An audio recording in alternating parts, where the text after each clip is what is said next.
guys, I want to talk a little bit about optics today. Optics is the study of light and how light interacts with matter and with itself. And so here's a little bit of information that you may find interesting there. Light is a wave, and or light is a particle. And I kind of have a picture of a wave going here. One theory says that there's an electromagnetic wave, that there's an electric field like we talked about last time that oscillates, that changes, positive, negative, goes back and forth. And there's also a magnetic wave that oscillates in response to that. The two kind of drive each other and it travels as light. There are experiments that you can do that demonstrate clearly that light is a wave. On the other hand, there are certain properties of light that make it look like a particle, like a little ball, a bowling ball, a pool ball that goes and how it bounces off. And clearly said, no, light is a particle. But the truth is probably somewhere in between those two, that it has wave properties and particle properties. But it's useful to think about those in both ways, sometimes one, sometimes the other. And is it a wave, is it a particle? The answer is yes. The electromagnetic wave spectrum can be wiggled very quickly, or it can take a long time. We would say these have high energy, and down here you have low energy, and that extends to all of the electromagnetic radiation that we have learned about. Right here you can see that when things wiggle very quickly, they have high energy, and over here would be low energy. And so gamma rays and X-rays both have a lot of energy. They can penetrate flesh and take X-ray pictures of bones and stuff. Ultraviolet has enough energy to damage cells and to cause mutations in cancer and skin cancer especially. Right here, this little band is zoomed out right there because that's the visible light. Our eye can see from here about 400 nanometers up to a wavelength of about 700, 800 nanometers, 750 maybe. You can see that here's the violet, which is right up next to the ultraviolet. And then you've got the colors of the rainbow. Down here you have the red, which is going to be right next to infrared. Infrared does not have enough energy to cause any damage, nor does visible light. So it's really just up here on the high energy side. Down on the low energy side you also have infrared, which is heat, and we can't see it, but it acts like heat. You've got radio waves, including TV, broadcast, FM, AM, radar, all of that stuff. That won't hurt you, but it's all there, and it all works the same. It's all a wave, depending on how fast it wiggles, or maybe it's all a photon, a particle, or maybe it's something in between that has both of those. Down here you see the electric field that's oscillating this way. A changing electric field is going to generate a changing magnetic field, which is going to oscillate perpendicular to that. Together they're going to travel through space at the speed of light. So all of these things travel at the speed of light. That speed of light is given right here, 300 million meters per second, 3 times 10 to the 8 meters per second. And you can always work out the velocity of light, or of any of these electromagnetic radiation, as the frequency of the light times the wavelength of light. So the wavelengths are given here, and we could use that to come up with the frequencies. This is always V right there. That's such a particular number that we give it its own special name of C. The Latin word celeritas starts with C, and it means swiftness. So we use that to indicate the speed of light. But everything is going to travel in a vacuum at 3 times 10 to the 8 meters per second. Light reflects, you know that. If you stand in front of a mirror, you see your image. There is an incident ray, a beam of light bounces off your forehead it goes to the mirror and it bounces. The thing that you need to know about reflection of light is that this angle right here has got to be the same as this angle right here. It bounces just like a pool ball. So if this is a 47-degree angle, then when it leaves right there, it's also a 47-degree angle as measured by this normal line, as the perpendicular line right there. Not off of the table, because the table could, bend or curve or something. But at that normal line, that perpendicular line, those two angles have to be the same. We say the angle of incidence, the incoming ray, is equal to the angle of reflection, the outgoing ray. Any kind of plane mirror is going to do that. We're used to looking at mirrors, so you know that if you wave at it with your right hand, it's going to look like there's a guy with the left hand waving, but he is right side up. It flips you left to right, but not up and down. And if you're standing 3 meters away from the mirror, then it looks like there's that guy is the same distance back behind the mirror. And I've got some ray diagrams that will show you just in a second why that is. But I'm going to let you in on a secret. It's a virtual image. There's not a guy behind the mirror waving at you, right? And that virtual means that it's all happening in your eye, and there's not a person back there waving at you, as interesting as that might be. Here is what we call a ray diagram. Here's a chess piece.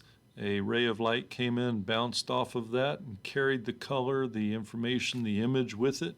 It travels up here to a plane mirror, a flat mirror, and it's going to bounce like that, such that the angle of incidence here is equal to the angle of reflection there, and it could go into our eye. We're going to see this object, but we won't see it here. It's going to look like it came back from over here. Our eye is really good at drawing straight lines, so it sees that light coming this way, and it traces it back and says, oh, it must have come from over there. And this would be the apparent path of the light right there, which would create a little picture of the rook down here. Okay? There's no piece back there, it's over here. But the reflection of that light comes there. Got one more picture that kind of shows why it goes into 3D and looks very real. If I had 2 rays of light, you could see that they would go and bounce and go into the eye with those slightly different angle there. Again, trace those lines backward, and you can see that virtual image back there that gets created when those lines come together, and that's why we see things like that. You can see that that is also why the distance here and the distance here is the same. You've got some powerful geometry going on there with the angles and stuff that you can't really argue with geometry. This is geometric optics, so everything's obeying the rules. In addition to reflection, the last thing where light bounces, I also have refraction, which is light bending. And when light goes through other materials, it does refract. It does bend. And so we'd like to know how it does that. I've got a ray of light that comes in right here along this line. And maybe this is air. Maybe the light is traveling in air. If it goes into a piece of glass, then it's going to bend right there. There's going to be a change of angle. This might be a, 60-degree angle. And when it comes out over here, it might be a 43-degree angle or something, right? And it travels like that. And then if it goes through your coffee table and comes out the other side back into air, it will refract, bend again, and I'll be back to the 70-degree angle right there. Now I made those angles up, but there is a way to calculate exactly what those angles should be, and I think you should know what that is. But before we can do that, we've got to talk about this n, this number right here. That number n is called the index of refraction, and the index of refraction tells you how fast light travels in the glass compared to how fast it travels in vacuum, out in empty space. And the air in your room is pretty close to a vacuum. It's not exactly the same. You can see here that vacuum has an index of refraction of 1, whereas air is 1.000277. So those are pretty close. Water has an index of refraction quite a bit higher. Ice, glass is about 1.5.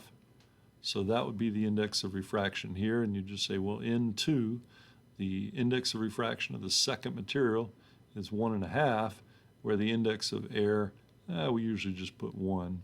That's close enough for what we're doing. Diamond has a very high index of refraction, which is why it sparkles, why it glitters, why people think they're pretty. It's just a dumb old rock, but people like it, and they spend a whole lot of money for them. So, but all you got to do is get a high index of refraction to get that sparkle and that glow, that warmth. Anyway, let me show you how Snell's law works real quick here. And this has a trig function in it called sine. You might not have seen that, so I want to make this as doable as possible and not make that any trickier than we have to. But this is Snell's law. N1, the index of refraction in the first region, 1 is times the sine of the angle up here. Now you got to keep your number straight. This is where the light started, so that's region 1. It's going to go down into the glass. That's region 2. If it comes back out, we'll have 3 down here, but you see this doesn't have a third material. If you wanted to do this here, you just start with, I'd call this 1 and this 2, right? But we'll go from air to glass here and kind of see what happens. I'm going to put in N1 and N2 since I have those. I have theta 1. It goes in at a 60.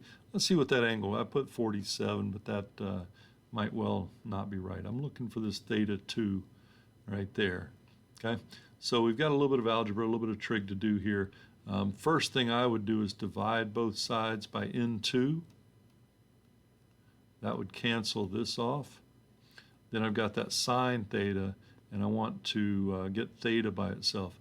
So I'm going to undo sine. I'm going to do the opposite of sine. And that involves something called the arc sine of all that. So I'm writing that over there. And when I do the arc sine here, this isn't quite what happens, but you can think of the arc sine as canceling sine. And then I've got that theta 2 there. So what I want to do is the arc sine of N1, that's the index of refraction of the air, which is 1, times the sine of the angle that it's traveling in the air, the angle that it strikes the glass measured to this normal line, to the perpendicular line. And then I have to divide that by N2. For glass, the index of refraction is 1.5. So it's a little bit of bookkeeping here, but that's going to give me the angle that it bounces out at on the bottom. Let's see what that number is, and I'm going to show you how to put this in at the same time here too. So first of all, make sure your calculator is set to degrees. Hit that mode button. Make sure that the thing is there. If it's not, then you need to go down, down, and over. Get the blinky thing on degrees and hit enter like that. Then you can second mode will get you out of there. I want to do the arc sine. You can see that that's that yellow thing right there, sine to the -1. So since it's yellow, I got to hit the yellow button, hit sine. There's my sine to the -1. And I would put in 1 times sine of 60, just putting it in like it says. Now the only gotcha here is that it put in a parenthesis at the beginning of that. When I hit sine, it started a parenthesis right there. So I need to close that off. Say I'm done taking the sine. So right here I'm going to hit close parenthesis, and then all I have to do is divide it by 1.5 and hit enter. Okay, it's not a 47-degree angle, it's a 35-degree angle. It bent it quite a bit more than I just kind of vainly guessed right there. That would be the angle traveling through the glass. Like I said, when we come back out, we could use Snell's law again, but it's going to go back to 70 because of the way the index of refraction works right there. I'm sure you're fascinated by that, but it's a handy rule. Light will reflect, and it always reflects such that the angle of incidence is equal to the angle of reflection. It will also refract. The light will bend whenever it goes from one medium, one substance, air, into a second medium, glass or water or diamond or whatever. Again, about the diamonds, you've got this thing cut with a shape, and when the light comes in, it's got all these pathways for it to bounce and reflect and to kind of hold on to that light. And because the angle of, the index of refraction is so high, it takes a good little while before that light comes out. And it's picked up a lot of color, and a lot of, some of the color's been filtered out, and it just looks pretty, and people like it for some reason. Okay, here's a thing called internal reflection. When I have a source of light that's down in the water, let's say we have a swimming pool, and you've got a light down here under the water. That light can do several things, and a ray of light could travel straight up and hit the surface of the water. You're going to get a little bit of reflection off of the surface of the water, and so you'll have some come back down in, and you'll also have some of the light come out of the water like that. So that's kind of going straight up. When it goes at an angle, it's the same idea. You have light that comes up, hits the surface, and you get some reflection. And when it goes from water with an index of refraction of 1.33, that didn't show up very well at all, to an index of refraction of 1, you're going to get a refraction, a bending there. And it's going to always, if I'm going from a high index of refraction like 1.33 to a low one like 1, then that angle will get smaller. On the last one, I'm sorry, I measured the wrong line. Here's this angle here. That angle, when I come out, will become a larger angle there. And of course, you'd use Snell's law to go get that. But some of that light comes out, some of it bounces back down in here. Now, there is an angle that we call the critical angle, where this light comes from the source, goes up to the source, to the surface of the water, and when it hits, some is reflected down into the bottom. When you see those wavy lines at night on the pool where the light is kind of shimmering in the pool, it's that light, that's reflecting onto the bottom of the pool. And since the waves, since there's a little bit of a ripple in the water here, that's scattering the light and making those patterns down there.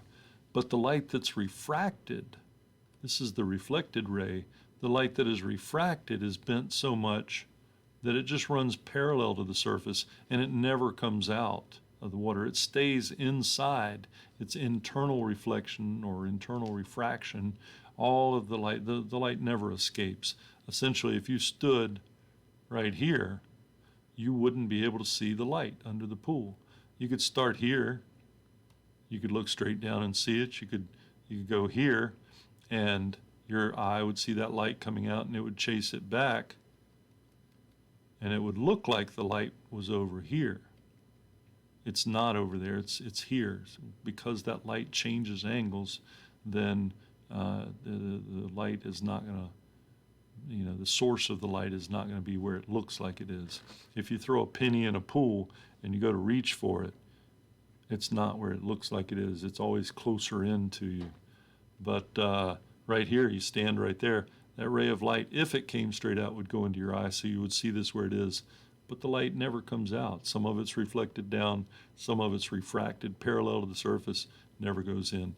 And if you go, to a greater angle there, that ray of light comes up and it reflects back down, and I don't get anything out over there. So basically from here over, you don't see the light under the water. So try that out next time you're at a pool at night. That's kind of fun to think about. Here's the formula for finding that critical angle. And you can see that the things that are important would be the index of refraction. This time the light started down here, so this is region 1, and the light went up here, so that's region 2. So I would need to know what the index of refraction of region 1 is. This is water from the table, that's 1.33, and up here is air, so N2 would be 1, and you could put that in there and get the number. If you get those upside down, it's going to get mad at you because there is no angle that has a sine greater than 1. But right here we could find that angle real quick. I'd go second sine. The N2 is 1, and I want to divide that by N1, which is down here, 1.33. And about a 48-degree angle, 49-degree angle, that I'm not going to see that anymore. So right there, if that light's traveling at a 49-degree angle from the normal, then there's no light that escapes. It's all internally reflected.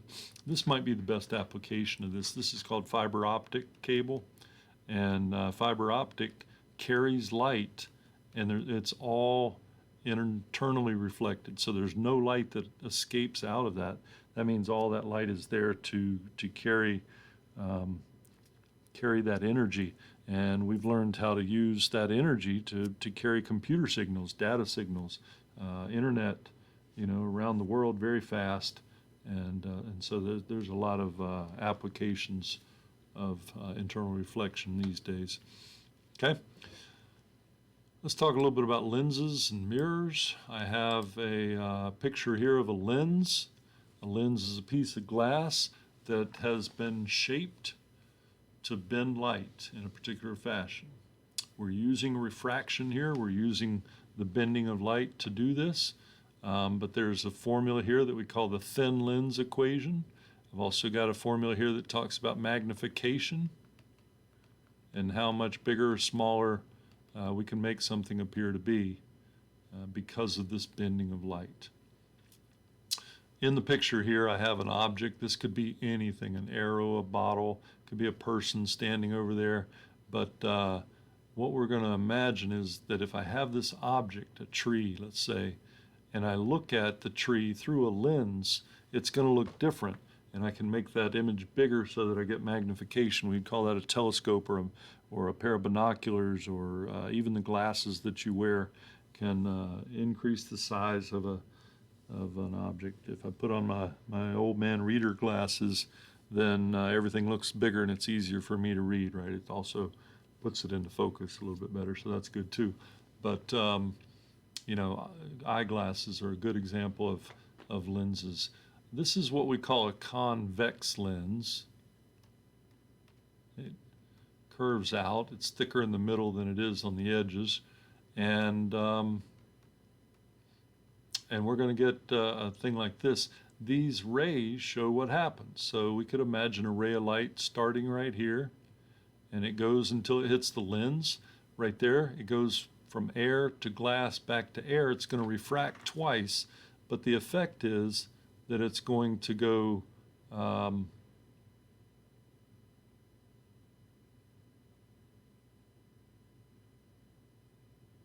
my image got shuffled off. This black dot's supposed to be right there. Apparently when I copy pasted it moved it down. Sorry about that. There is a point here called the focal point. And it should be right on what we call the optical axis. And that optical axis runs right through the middle of the lens. It's where the base of the object is. And the focal point helps us find the image. So over here, I have a picture of what's really over here. I can project that image onto a screen, onto a wall. If you go to the movie, they're using this little bitty piece of glass with the picture on it, and then they're magnifying it, projecting it across the room, shining it on a piece of fabric there that has been treated to reflect light really well, and you can see that image. That is what we call a real image. Not a virtual image, but a real image. When the light hits the lens here, it's going to go down through the focal point and keep going like that. So that's how it bent right there. I need a second ray to kind of show what's happening here. So if I took a second ray that's coming from that same point and aim for the center of the lens right there, right on the optical axis, right dead center of the lens, it keeps going. And where these two cross, it's going to take this point on the object and map it and draw a picture of it and project it right there. Of course, I could do that all the way down. I could say, well, there's a point here in the middle, and that's going to get projected to the middle, and the base is going to, you could draw these lines all day long. But that's called a ray diagram, and the ray diagrams show exactly what's happening. It's going to tell us where that image is going to be, what kind of distance we need to set up from the projector to the, from the lens to the screen in the movie theater. It's going to tell us how tall this is. That's part of the magnification formula down here. And it'll tell us if it's upside down or right side up. These images always get turned upside down. So you'd have to account for that in your projector. If you want it one way, then you'd have to put it the other way. So, you'd have to start off with an upside down image so that it would go right side up. Part of that argument is that our eyes are also lenses, and they flip images. So there's, and your brain's already ready to look at an image and flip it over. So that's kind of in there too, but don't worry about that.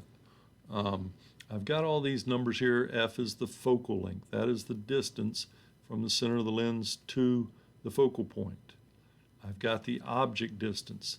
That's from the center of the lens to the object. I've got the image distance from the center of the lens to the image. I've got the magnification, which is, let's say this started out 10 inches and it ended up 20 inches tall. It got magnified by 2. It's twice as tall as it started out. However, I would say that was a -2. The negative means that it points the opposite direction, that it points down instead of up. So that's in there as well. The object height is right here, and the image height is right there. We talked about the 10 inches and the 20 inches, so those are in there. Again, the object height might be 10 to show that it's upright, and the image height could be -20, that negative meaning upside down. All right. So with those numbers and ideas in place, that's where we could come in here with the thin lens equation. We wouldn't have to draw the picture anymore. Honestly, drawing these pictures is kind of a pain in the neck because to do it right, you need to get a ruler and scale everything off, and graph paper helps because you can count the lines and the squares and get everything scaled up just right and stuff. And so it's a little bit tedious to draw those in real life. But with the formula, I can do this pretty easily. And you can see here from the variable list that they gave us, that first formula uses F, D, O, and DI. DO is the object distance, DI is the image distance. So just use that as object and image right there. And I've got this formula that says 1 over the image distance plus 1 over the object distance is equal to 1 over the focal length. And that's just always going to work for all of these problems. And I've got some coming up here, so I'll hold off on doing that. But remember that formula. Probably write it down on your little index card, and we'll use that. The second one here is the magnification, and you can do it 2 different ways. You can either say it's the image height over the object height, H-I-H-O, image object, or you can say it's the image distance divided by the object distance, but then you got to put a negative sign in there to indicate that it gets flipped upside down. All right, so we'll use those in just a second. I'd like you to know how to use those. I'd like you to have some grasp on how to draw the lines, and I'm going to show you a little bit more detail on that in just a second too. But that's lenses. Here is a lens, and I'm just going to real roughly sketch out this ray diagram just so you have an idea what's going on. This is a convex lens, and that thing is going to run over here, And when it hits that lens, it's going to refract down through the focal point like that.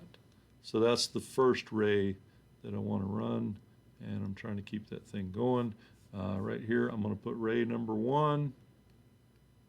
I want to go parallel to the optical axis, just run straight out. Right here, I'm going to put parallel, that's a math symbol for parallel to the axis, and then I want to go through the focal point, through F. This point right here is the focal point. Okay. The second ray that I want to draw, I'm going to change colors here for this, try to keep them all straight, would be to start at the top and go through this point right there, the center of the lens, and just keep going on that line. So that one's going to come like that. And at some point it crosses down there. Technically that is enough for us to know exactly where the image is going. My object started out right here. Okay, be it a tree, a person, a button, a fire, whatever. But the image, the tip of the image is right there where those two cross. And the base of it's right there. So you can see that it's inverted like that. And that would be the image for this thing. Because we expect light to start on one side of a piece of glass and go through it, come out on the other side, that is a real image. That would project onto a movie screen and show you your favorite movie of the day. Okay? Now it's nice to have one more line just to kind of confirm that. Oh, I didn't write that out, sorry. Number 2 would be go through the center.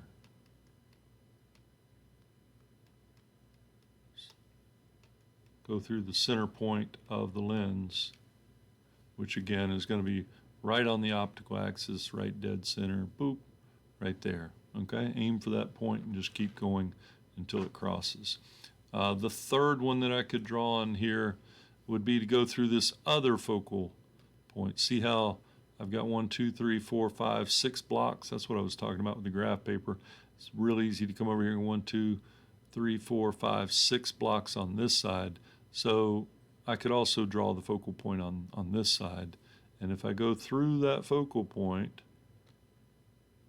and go straight, I'm not getting very straight lines here, and once I hit, I'm going to have refraction and go parallel to the axis like that. And see how all 3 lines come out right there?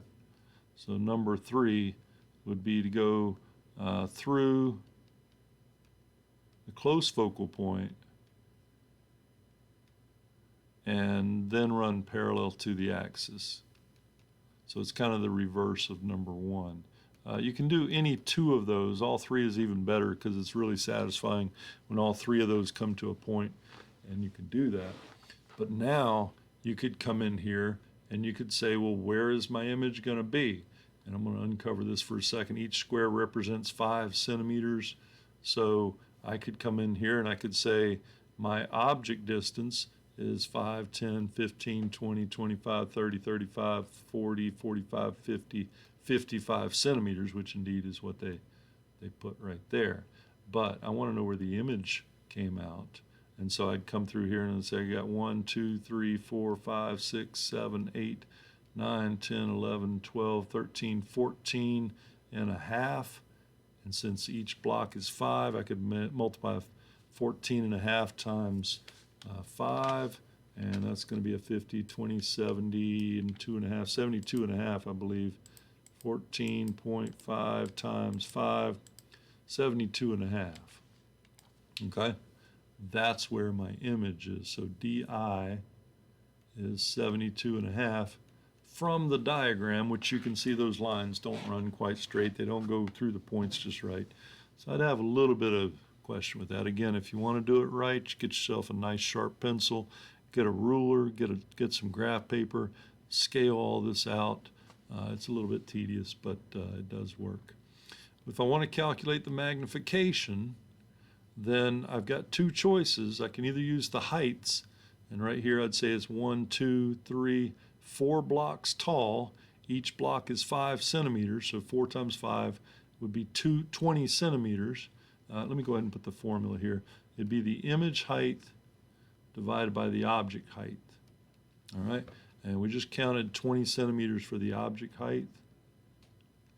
And I could come down here and I could count this 1, 2, 3, 4. Well, you can see it ought to be a little bit more because it's farther away than I started. So I didn't do a very good job on that.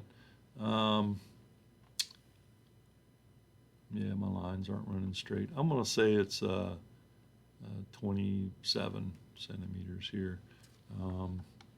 Again, I didn't do a very good job. But see how it's upside down? So I really need a negative in there. And if I do that negative 27 divided by 20, then I get a negative 1.35. The negative means it's upside down or inverted. And the 1.35 means that it's 135% of the height of the original of the object. So it's 35% taller than the other one. Okay, and again, I apologize for those lines; they're not very good.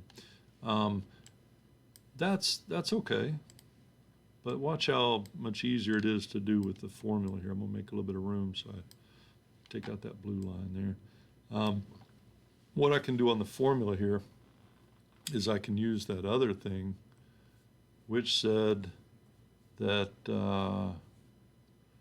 well, the way I gave it to you was 1 over F equals 1 over dO plus 1 over dI. And I really should have given you another version of that because it's a little bit tricky to work that out.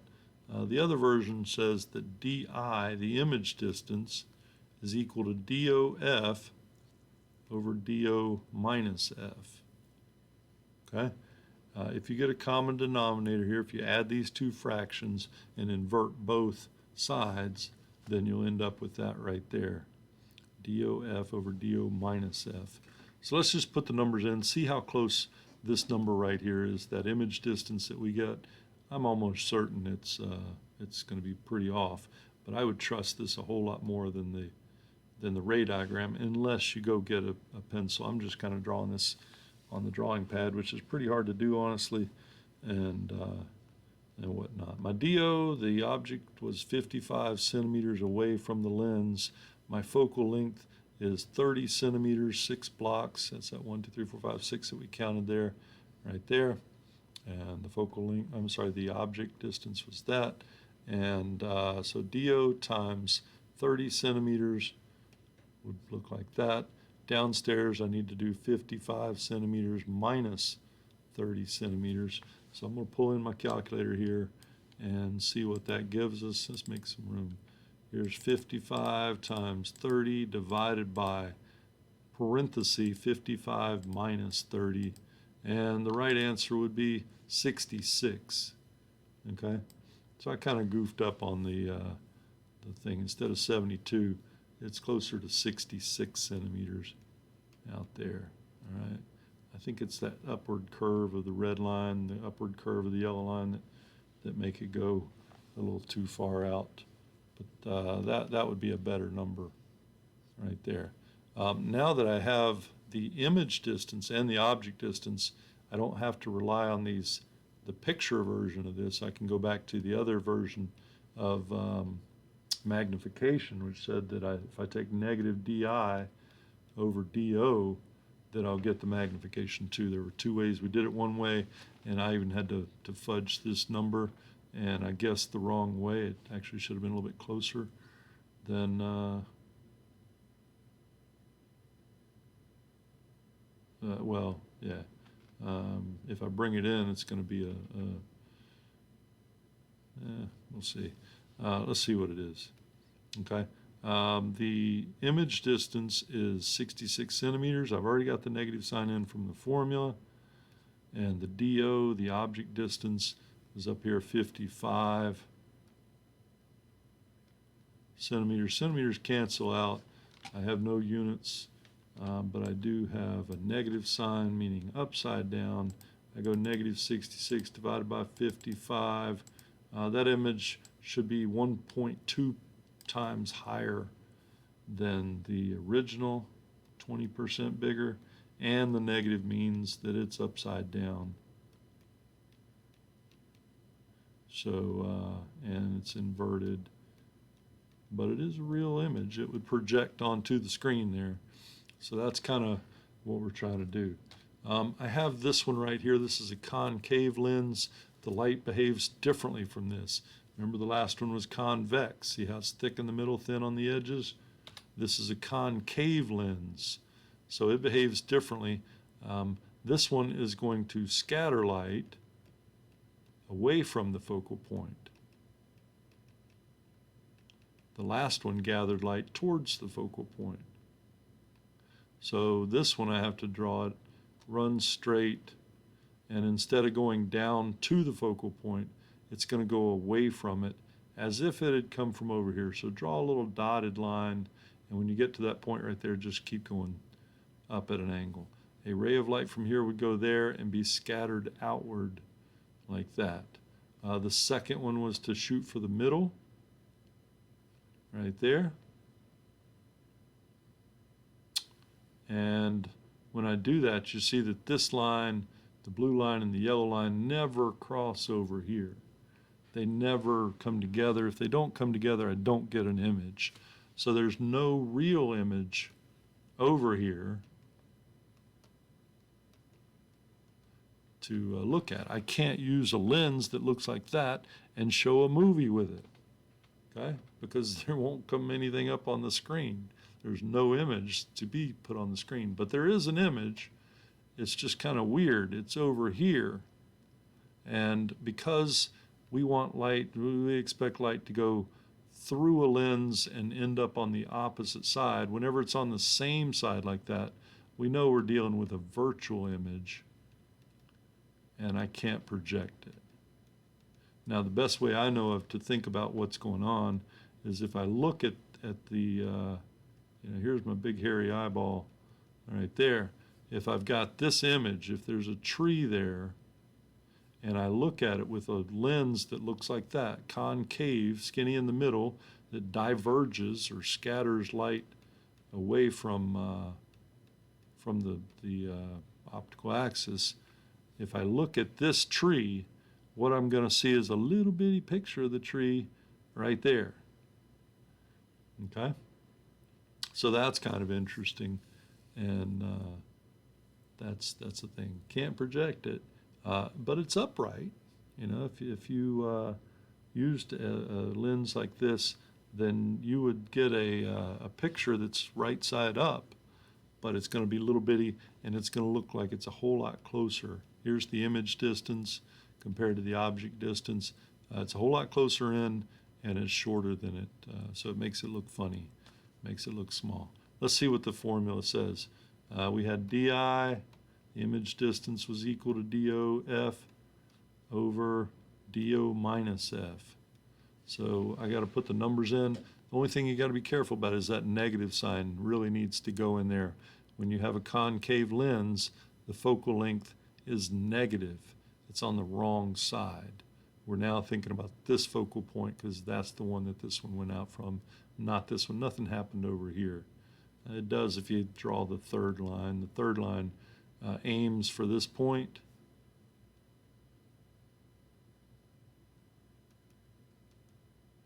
But you can see that doesn't cross the yellow or the blue line either. So what you have to do is then say, well, my eye is here, and it's seeing a ray of light come this way. And so it says it must have come from over here, and you get all three of them intersecting right there. That's where your image is. That's where all three lines intersect. That one's kind of weird. So let's run the numbers and see what happens. DO was 55 centimeters again. When I multiply by F, got to make sure I get that negative 20 centimeters. And then down here, I would have DO, 55 centimeters, minus in the formula, and then F is also negative. So it would look like that. And really, when you subtract a negative, it's really addition, right? So if you wanted to, on your calculator, you go 55 times 20 divided by 55 plus 20, or 75 down there. I'll do the whole thing like it started out, but there are some little shortcuts you could take. 55 times, here's your negative 20, divided by, I'm going to put some parentheses around the whole thing here to make sure all that addition subtraction happens first. 55 minus negative 20, like that, would give me a negative 14.67. Okay, and that's going to be in centimeters. Look like that. Why is it negative? The image distance is on the opposite side. It's on the wrong side. So this is a virtual image. If I got a plus right there, it'd be a real image like the last time. But if I get a negative in the image distance, it's a virtual image. It doesn't really exist there. All right? So that's kind of fun. We could do the magnification. We see it's going to turn in a little bitty. Here it is real quick. I've got the magnification equals negative di over do. That would be a negative. Di turned out to be this number, negative 14.67.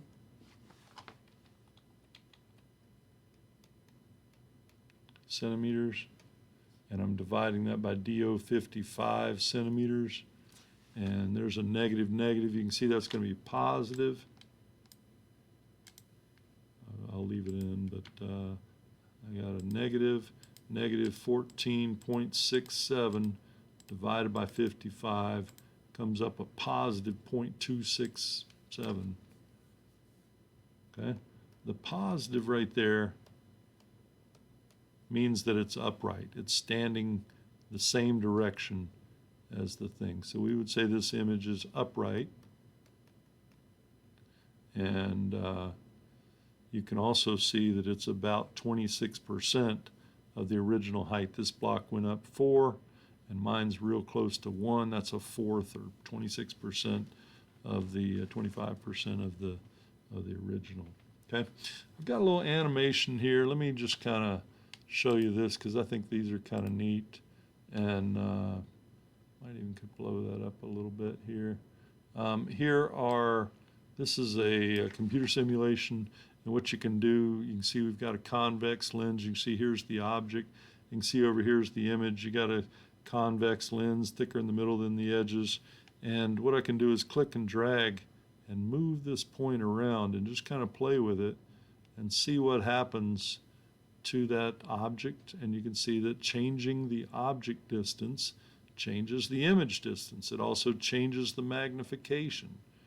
As I get closer to the focal point, the image distance gets farther and farther away, but the height gets bigger and bigger. The magnification is greater too. If I sit right on the focal point, then a weird thing happens.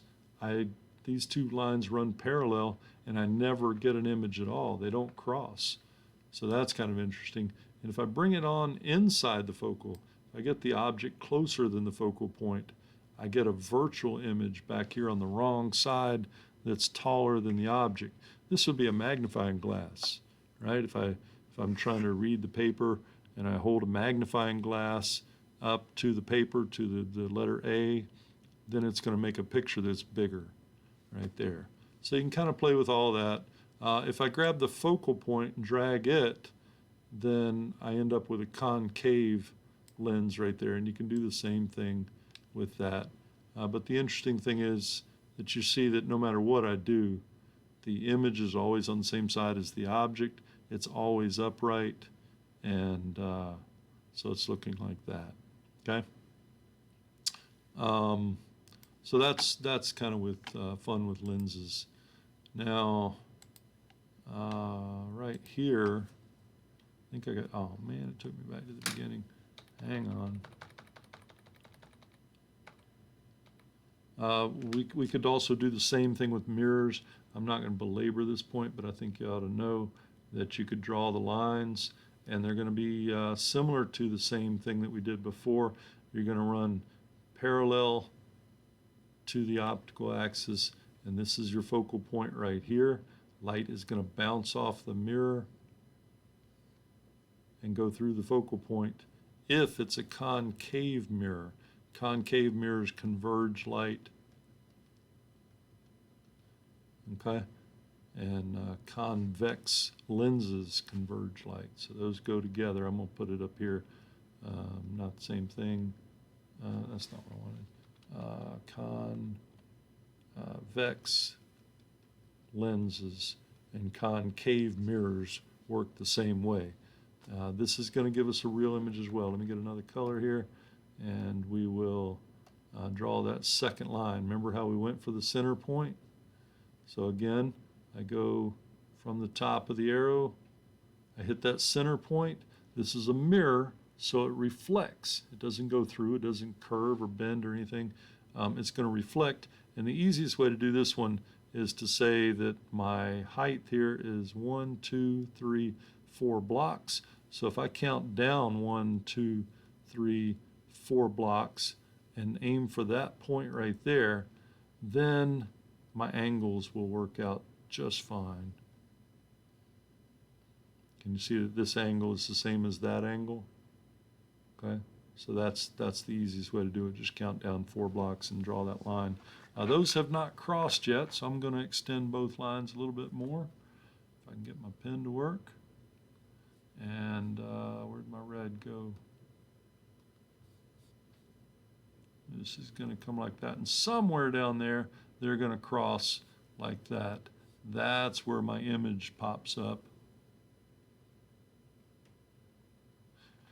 And remember that this is a mirror. We expect light to go to the mirror and bounce and stay on the same side that it started at. So this would be my image. It's on the correct side, so that is a real image. I could project this onto a movie screen as well, and those two will work fine. You can draw other lines too.